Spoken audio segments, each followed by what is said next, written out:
Dan namanya aja dikikir.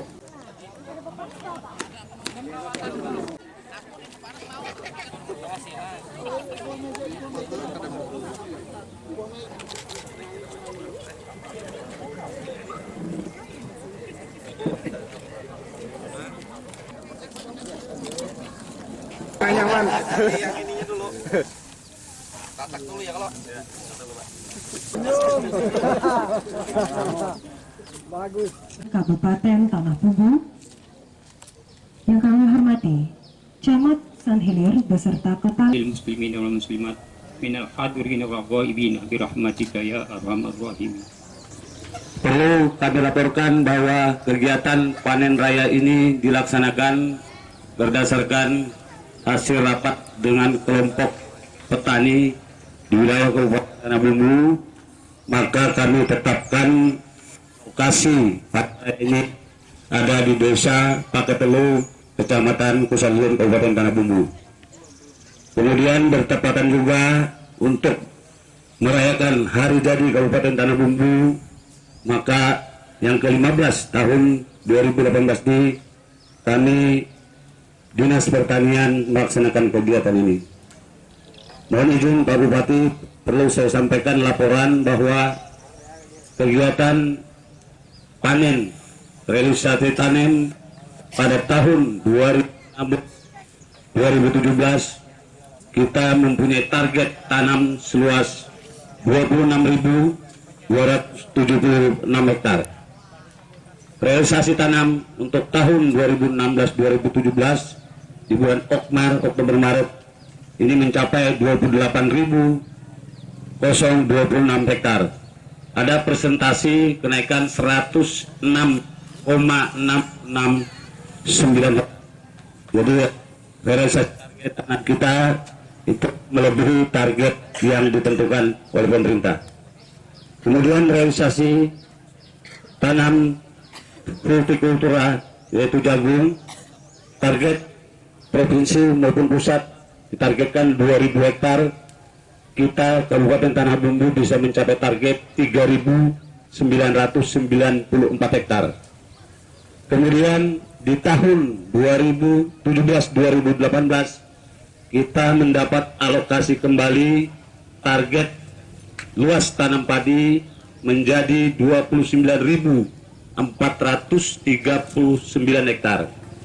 Alhamdulillah pada tanam 2017-2018 Oktober Maret kita sudah mencapai realisasi target tanam menjadi 21.669 dengan 4 bulan, Pak. Kemudian jagung dari 2.000 hektar kita mendapat penambahan kuota dari pusat menjadi 20.355 hektar dengan realisasi tanam mencapai yang sudah kita laksanakan sampai April 2018 mencapai 11.245 hektar. Kemudian kedelai dari 500 hektar kita mendapat jatah kembali karena keberhasilan pemerintah di bawah kepemimpinan Pak Bupati dan Pak Wakil Bupati ini menjadi 4.500 hektar, Pak, dari 500 hektar di tahun 2017. Ini realisasi tanam ini kurang lebih 45%, kurang lebih 2.818 hektar. Nah, ini berkat arahan dan petunjuk dari Bapak Bupati, Dinas Pertanian melaksanakan kegiatan ini sesuai dengan prosedur yang sudah diberikan oleh Kementerian Pertanian. Kemudian untuk jagung, realisasi yang dihibahkan kembali ke kita di tahun 2018 hampir mencapai 70.000 hektar, Pak. Nah, dari luasan lahan yang ada pada kita bisa mengoptimalkan sekitar 30.000 dari total yang diberikan 4.500. Nah, ini berdasarkan CPCL yang sudah kita susun di Dinas Pertanian. Kemudian perlu sampaikan juga laporan terkait dengan irigasi untuk Gamparit di Kabupaten Tanah Bumbu kita mendapat 6 lokasi yang salah satunya lokasi yang terbanyak adalah di Kecamatan Kusan Hilir. Kemudian embung juga kita dapat dari bantuan DAP. Total alokasi ini kita sampaikan berdasarkan DAP tahun 2018. Kemudian realisasi asuransi usaha tani kita. Di tahun 2017 kita bisa membayarkan asuransi klaim kepada masyarakat kita hampir sebesar 890 juta, Pak, di tahun 2017. Nah, di tahun 2018 kita diberikan lagi alokasi oleh pemerintah pusat kurang lebih 2000 hektar untuk AOTP, yaitu asuransi usaha petani di dalam mengamankan apabila terjadi puso. Ini kita akan membayarkan di tahun ini, nantinya secara simbolis akan diserahkan, mohon izin Pak Bupati yang akan menyerahkan langsung, yaitu hampir pembayaran di tahun ini kurang lebih 73.776 hektar. Nah, inilah program pemerintah daerah melalui Dinas Pertanian dengan 5 bidang. Jadi pertanian ini ada 5 bidang dari 3 SKPD menjadi 1, Pak. Jadi kita berharap mohon petunjuk dan arahan Pak Bupati. Kemudian satu terkait juga setelah saya lakukan kunjungan ke petani dan kelompok, salah satu permasalahan yang dihadapi adalah terkait dengan gabah kering panen yang nantinya mereka akan bisa tanam 2-3 kali. Solusi terbaik mereka minta pendapat dan arahan dari Pak Bupati. Mungkin laporan saya terkait dengan kegiatan panen ini cukup. Mudah-mudahan apa yang menjadi kemauan petani kita di tahun 2018 ini bisa terrealisasi dengan baik. Kemudian satu yang terakhir, untuk bantuan Al-Sintan, kita di Kabupaten Tanah Bumbu alhamdulillah sudah dapat bantuan di tahun 2018 eksavator mini 3 unit dengan PC 45, kemudian eksavator PC 320 merek Cat, Pak, ini ada 2 unit. Nah, ini yang sampaikan. Terima kasih.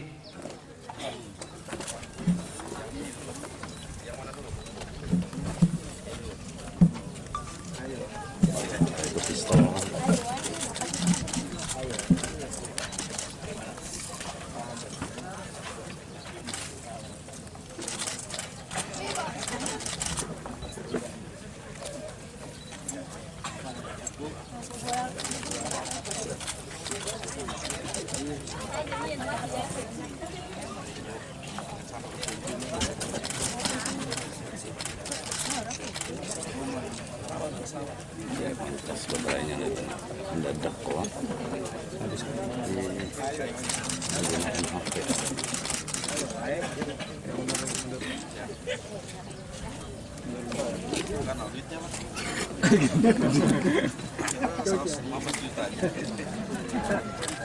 Mantap. Ini per kelompok atau apa nih dapatnya? Kelompok per orang.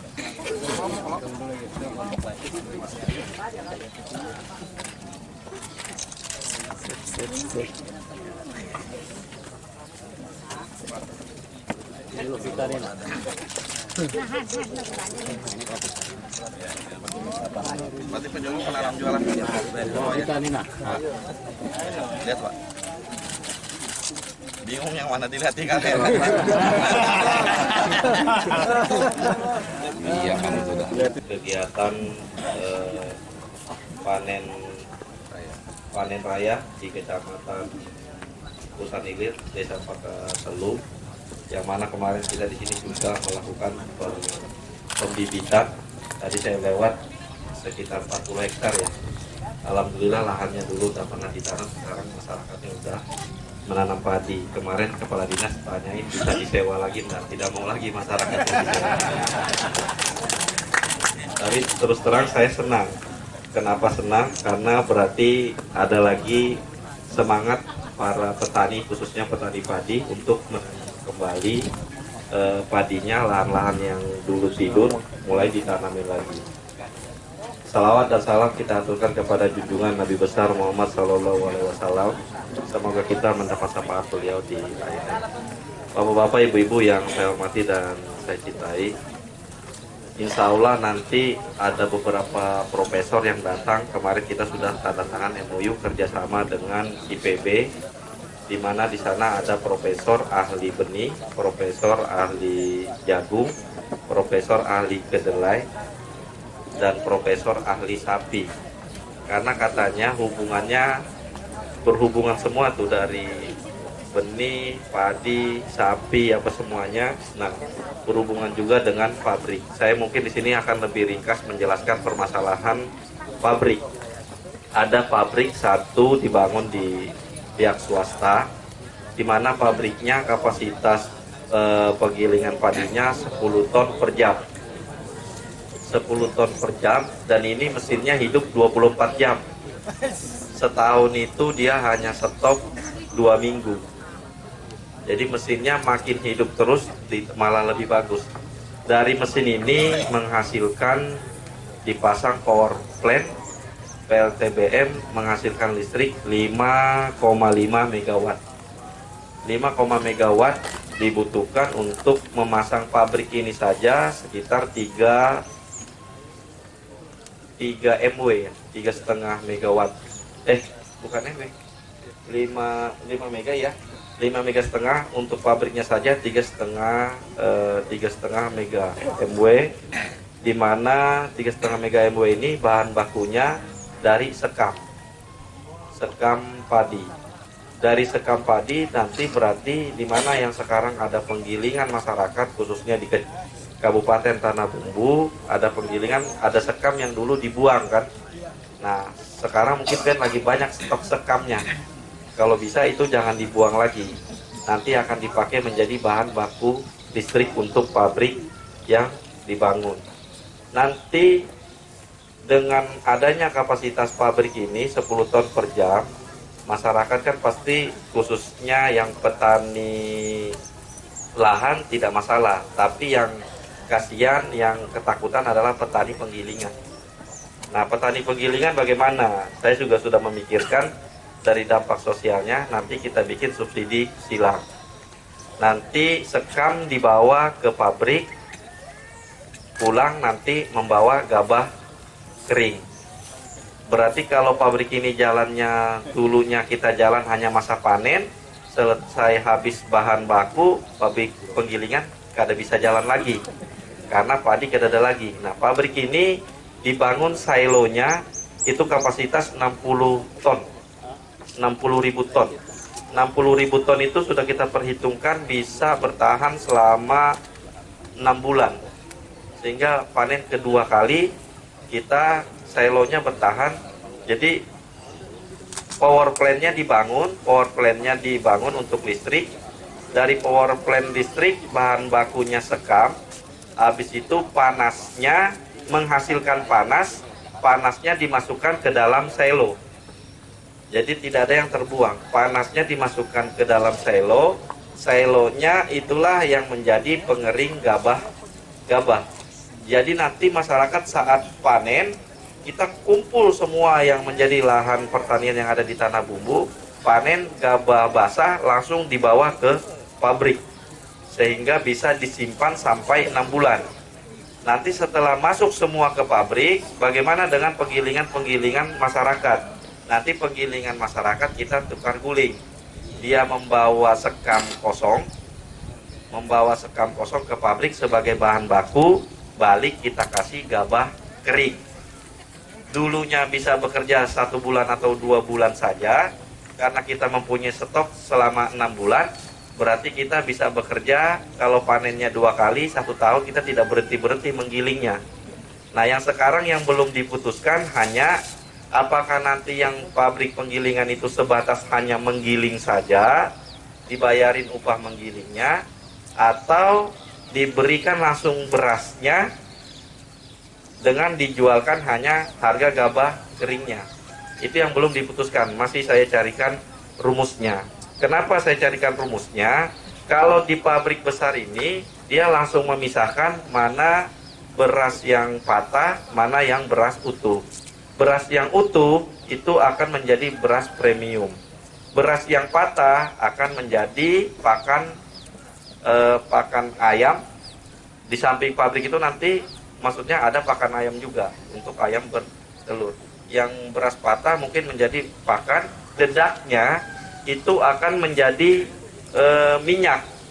Jadi minyak dulu, setelah minyaknya diperas, baru diambil dedaknya untuk menjadi bahan pakan. Nah, kalau beras patahan bukan jadi pakan ayam apa? Dolok, bisa tepung, menjadi tepung beras. Jadi tidak ada yang hilang dari satupun, mulai dari dedaknya, sekamnya, beras patahnya, sama beras aslinya. Nah, ini yang lagi sekarang diperhitungkan sama manajemennya, apakah lebih bagus diserahkan ke masyarakat berasnya ini, atau yang masyarakat penggiling itu hanya sebagai upah gesek saja. Upah gesek, berasnya dibawa lagi ke pabrik, dimasukkan lagi ke pabrik, pabrik langsung mengolah, tapi tidak membelah lagi untuk menjadi ini, langsung hanya memoles berasnya menjadi beras yang bagus dan langsung memisahkan. Kalau di pabrik dia memisahkannya pakai komputer, pakai lensa kamera yang ada sensornya, beras nanti mengalir seperti air, mana beras yang utuh dia akan masuk ke tempat yang penampungan beras, mana beras yang patah dia langsung memisah. Karena yang menyensornya kamera, sudah diprogram komputernya, kalau bentuknya berasnya utuh, warnanya putih, dia akan masuk ke beras premium. Tapi kalau berasnya tidak berbentuk beras, patah ujungnya atau ada warna bentik hitamnya, dia akan langsung memisah menjadi beras yang tidak bagus. Ini pakai teknologi. Nah, masuk di sana, disaring, sehingga nanti kalau yang dari penggilingan masyarakat bisa terbagi dua lagi, bisa menjual beras premium, bisa menjual beras yang tidak premium atau menjadi tepung beras. Nah, inilah nanti yang sama-sama dirumuskan dan saya jelaskan kepada masyarakat di sini, sehingga nanti tidak perlu bingung-bingung lagi apabila panen kita langsung beli semua gabah basahnya. Nah, yang menjadi pertanyaan di sini, terima kasih tepuk tangannya. Yang menjadi pertanyaan di sini, sekarang kan lahan yang ada dari laporan Dinas Pertanian ada 15.000 hektar. 15.000 hektar ini saya survei rata-rata panennya ada yang 3 ton sampai 4 ton. Paling hebat sampai 5 ton. Nah, ini berhubungan lagi dengan pemasarannya. Makanya saya ada membuat pabrik pembibitan, namanya Bibit Haji Maming. Di gudang sebenarnya sudah banyak. Saya ada beberapa untuk di gudang. Sekarang belum saya serahkan bibitnya. Karena nanti yang kerjasama yang saya bilang tadi sama dengan pabrik itu, nanti bibitnya dari perusahaan itu, dari Bibit Haji Maming, nama bibitnya. Karena nanti bibitnya saya kasihkan, nanti hasilnya kita yang beli. Kenapa kita mau memakai bibit Haji Maming? Karena satu, bibit Haji Maming bisa lebih banyak daripada bibit yang biasa. Kita percobaan kemarin panennya bibitnya 7 ton ya. 7 ton, ada yang 7 ton setengah hasilnya. Berarti kan kalau menghitung yang dulu 15.000, kita panen hanya 4 ton atau 5 ton. Kalau misalnya panen 7 ton aja, berarti ada penambahan 2 ton. Berarti itu bisa menjadi pemasukan bagi pabrik yang baru. Apalagi kalau misalnya menjadi 8 ton, berarti bisa 2 kali lipatnya. Dengan lahan yang sama, tapi produksi meningkat. Di mana bibitnya harus dari Bibit Haji Maming. Kenapa? Karena dari pasaran yang info dari Bulog bahwa beras Ciheranglah yang paling banyak dimakan warga Indonesia. Sehingga kita harus jelas pasarnya. Jangan sampai nanti gabah banyak tapi yang memakannya tidak ada. Nah, yang paling aman dalam bisnisnya adalah beras Ciherang. Nah, beras Ciheranglah nanti yang kita kasihkan, dicoba ditanam. Nah, mungkin ini sudah ada sekitar 150 hektar untuk bibitnya di gudang. Saya mau sekarang percobaan dulu, percobaan ke masyarakat. Tanahnya saya sewa, biayanya semuanya saya yang bayarin, menjadi demplot. Tapi ini sekarang yang di demplot sudah adalah demplot bibitnya Haji Maming. Di demplot nanti saya minta di setiap kecamatan paling tidak ada 1 hektar, 1 hektar, 1 hektar yang masyarakatnya sendiri yang nanam. Karena kan kalau masyarakatnya yang disuruh mencoba menanam, kalau gagal dia pasti bilang bagaimana pemasukan kita. Nah sekarang ulun yang membiayainya, pian hanya awak lawan tanahnya, pian yang menanam, bibitnya datang ulun, ikuti cara pola penanaman yang sudah kita ajarkan, nanti baru sama-sama kita lihat hasilnya. Lebih bagus hasilnya bibit dari Haji Maming atau bibit dari yang lain. Sehingga nanti ini menjadi pembuktian di lapangan. Jadi tidak perlu saya mensosialisasikan caranya seperti apa. Nanti kalau bisa di musim panen ini silakan sebar di mana tempat 15.000 penanaman itu, tolong diminta demplotnya 1 hektar di setiap wilayah yang menjadi percontohan, yang mana lahan masyarakat saya sewa. Lahan masyarakat saya sewa dan padinya nanti pakai bibit Haji Maming ditanamnya. Nah kalau misalnya itu sudah berhasil, mudah-mudahan pabriknya sambil berjalan, karena mungkin pabriknya insya Allah dibangunnya 2018 di bulan 6 pertengahan. Selesainya nanti 2019 bulan 6, 1 tahun.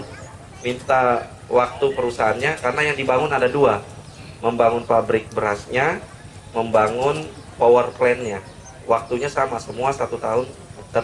Nah kalau pabrik bibitnya kemarin sudah jadi di Pagatan, tapi pabrik bibitnya ini kelemahannya satu, dia tidak bisa memisahkan mana gabah yang kosong, mana gabah yang sempurna. Sehingga sekarang ini kita masih pakai manual. Kalau mau pakai bibit Haji Maming harus pakai garam dulu, dicampur, habis itu baru dimasukkan telur. Kalau telurnya sudah mengambang, baru dimasukkan bibit Haji Maming. Mana yang mengambang berarti itu bibit yang tidak bagus. Mana bibit yang tenggelam, berarti itu bibit yang bagus. Itulah yang disemai untuk bibit sekarang. Nah, sekarang mesin itu sudah dibuka, diganti lagi. Mesinnya dari Swedia. Mesin ini kehebatannya hampir sama dengan mesin yang saya beli di Indonesia, tapi dia memisahkannya sama seperti garam. Kalau garam dia pakai air, kalau dia pakai udara. Jadi ukurannya bibit, dia akan ukur kapasitasnya, mana bibit yang sempurna beratnya, dia akan jatuh sendiri. Mana bibit yang tidak sempurna atau yang terbuka berasnya, dia akan nembak, pakai angin, akan keluar dari bibit-bibit yang bagus. Sehingga yang masuk di dalam kemasan bibit nanti adalah bibit-bibit yang sempurna. Sehingga dalam kantongan itu yang sekarang ini, kemarin saya coba lagi, sudah mulai membagus. Satu kantong itu bisa susut mungkin sekitar 10-20% kalau saya hitung kemarin. Nah mudah-mudahan nanti dengan yang alat Swedia ini mungkin di bawah 2-5% susut untuk pembibitan satu kemasannya. Sehingga nanti dari bibit kemasannya juga sudah kita jaga. Dan sekarang dari badan nuklir itu badan apa ya? Batan ya. Dari Batan kemarin ada ada survei ke sini untuk memastikan kalau mau membangun pabrik pupuk apakah bisa di Tanah Bumbu. Ini paketannya juga nih. Bibit, pabrik beras, pabrik pupuk. Pabrik pupuk juga saya sediain. Pabrik pupuknya masih belum diputuskan apakah dibangun di Tanah Bumbu atau dibangun di kabupaten lain yang bahan bakunya yang paling banyak di kabupaten mana. Itu yang lagi sekarang disurvei sama badan Batam ya, dari badan Batam. Nah mungkin itu yang perlu saya sampaikan khususnya petani padi. Dan juga nanti yang kerjasama IPB itu ada tumpang sarinya padi, ada jagung, dan ada kedelai. Mungkin nanti biar profesornya yang menjelaskan atau kita uji cobanya nanti ya SPR di setiap wilayah. Nanti kita coba kalau misalnya ada tumpang sarinya maka kita akan coba semuanya. Nanti mudah-mudahan dengan kerjasama swasta dan masyarakat dan pemerintah betul-betul masyarakat terjamin setelah dia nanam padi, ada yang mengambil gabahnya, habis itu setelah gabahnya diambil, ada yang menyuplai ke gabah yang untuk penggilingan tradi nasional dan juga ada buat pabrik, sehingga nanti semuanya berjalan dengan baik. Mungkin itu tidak panjang lebar yang saya sampaikan. Dan juga saya memohon pamit kepada khususnya masyarakat Desa Pakatelu dan Kecamatan Kesan Hilir. Insya Allah nanti karena saya maju jadi calon anggota DPR RI. Insya Allah saya akan mundur di bulan 6 ini. Jadi ini mungkin saya terakhir datang pidato di sini sebagai bupati, tapi saya janji saya tidak akan berhenti untuk menyelesaikan permasalahan pertanian padi. Bahkan saya ikut berusaha di masalah pertanian padi ini untuk sama-sama terciptanya kesejahteraan masyarakat Tanah Bumbu dan juga masyarakat-masyarakat di lainnya. Dan nanti kerjasamanya bukan hanya dengan Kabupaten Tanah Bumbu, tapi kerjasamanya semua kabupaten yang ada di Kalimantan Selatan. Kandangan kemarin juga yang termasuk mau ikut menanam bibit Haji Maming. Nanti gabahnya kita yang harus membelinya. Jadi dia hanya minta kepastian siapa yang membeli gabah basahnya. Kalau kita berani menjamin kita yang membeli bibitnya dari kita, dia siap juga untuk melakukan penanaman. Mudah-mudahan ini bisa menjadi bukan hanya Tanah Bumbu, tapi untuk kabupaten-kabupaten yang lain. Pak, terima kasih Pak. Selanjutnya kami persilakan kepada Bapak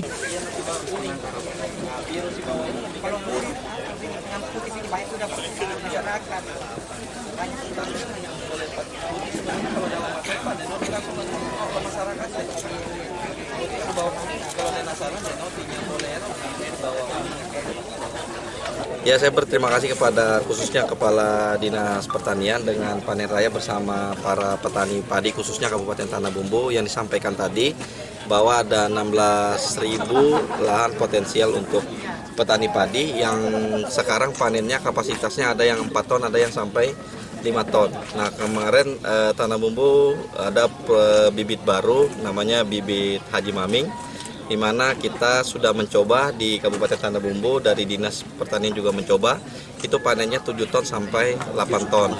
Sehingga sekarang kita lagi mensosialisasikan, saya tadi minta kepada Dinas Pertanian carikan lahan sekitar 50 hektar yang tersebar di Kabupaten Tanah Bumbu.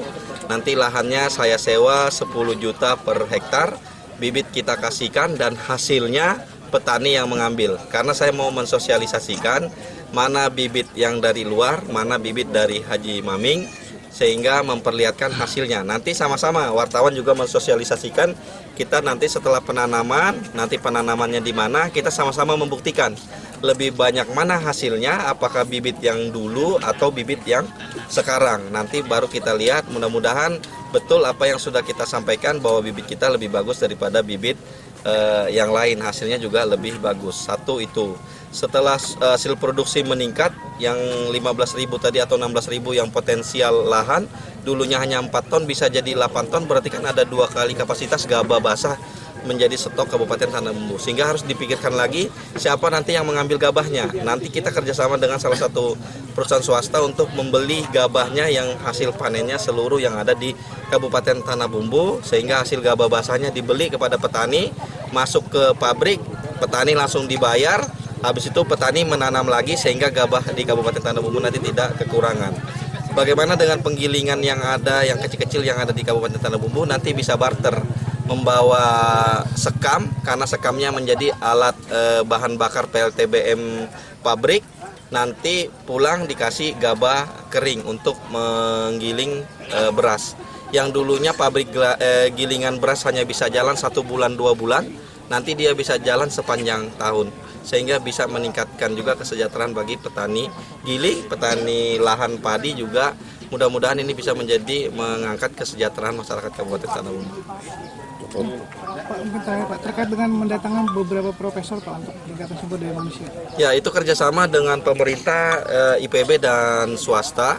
Nanti kita datangkan lagi biar puas, datangkan lagi ahli bibit padi, ahli bibit jagung, ahli sapi, dan ahli kedelai kalau tidak salah kemarin sebagai tumpang sari padi. Apabila misalnya musim kemarau kita menanam apa, kalau musim hujan kita menanam apa, sehingga nanti lahan tidak ada yang tidur, sehingga menjadi potensi semua, sehingga pendapatan tidak diam di waktu lahan musim kering.